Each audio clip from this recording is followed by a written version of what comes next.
All right, guys, welcome to another episode of the Four Horsemen of Real Estate podcast. I just got back from Mexico and it's a little hot down there, but it's a little chilly here as we have a tax holiday coming up. So let's get going on this week's episode of the Four Horsemen of Real Estate.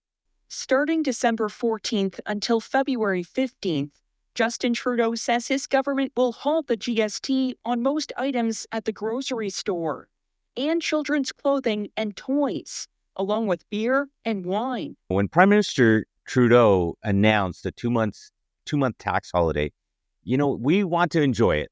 Any money you get to keep in your pocket is great. Now, here's the important part to consider, is the hidden consequences that may be there underneath, just beneath the surface, and the measures that could actually harm Canadians financially in ways that aren't immediate and they're not obvious. Okay, first of all, think about this.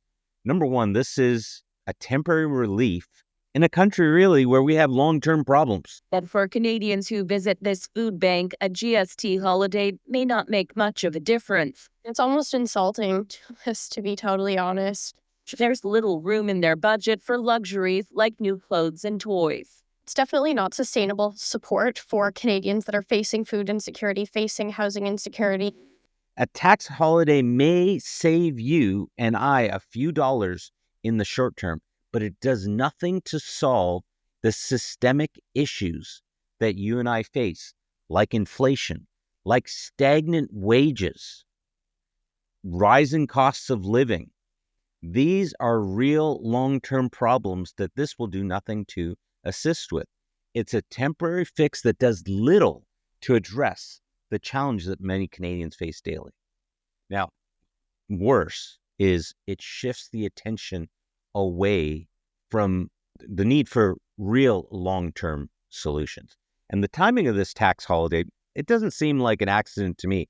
I actually believe, and maybe this is smart on their part, I believe and I hope that this government is doing this because they want us to start spending money again while they continue to lower interest rates, hoping to kickstart the economy. Because currently, the Canadian economy is falling.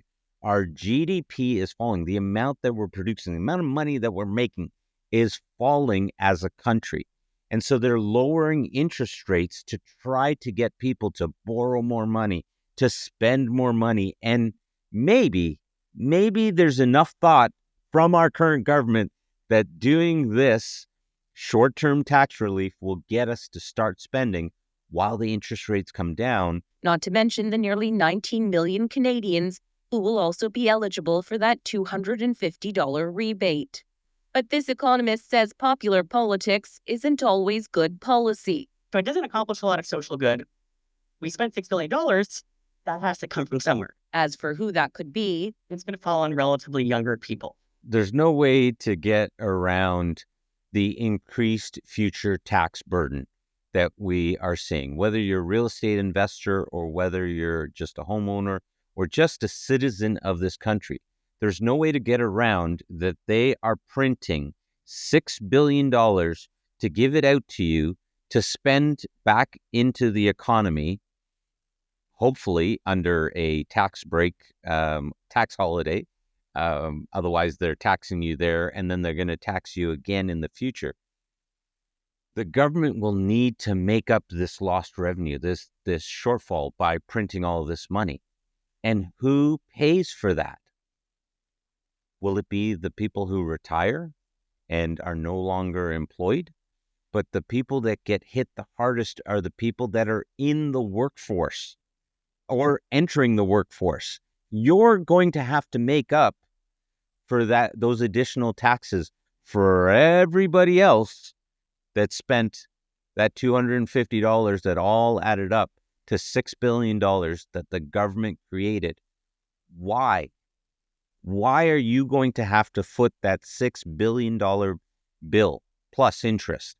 What we have is a 2-month temporary tax trick that will not make up for the permanent quadrupling carbon tax on heat, housing, food, and fuel. They are trying to incentivize you to spend to feel good.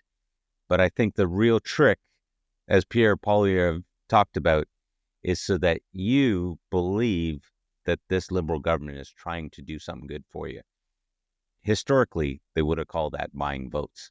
So when I look at this short-term fix to the long-term risks, really, guys, here's what I see. I see that we've got a 2-month tax holiday that might feel like a win today, but it risks increasing inflation, delaying the benefits of falling interest rates, and creating uncertainty for real estate investors, home buyers, taxpayers alike. Instead of short-term fixes, we need policies that address the root causes of our financial challenges, such as increasing GDP through oil, gas, various mineral exports, affordable housing, healthcare misspending, and a plan to stabilize the economy. Enjoy the tax holiday, guys. Have a Merry Christmas, and make sure you put aside a little bit extra just in case that ugly inflation happens to come around. When the ones around trust in their word, they walk the talk in the world of investment, they make their mark.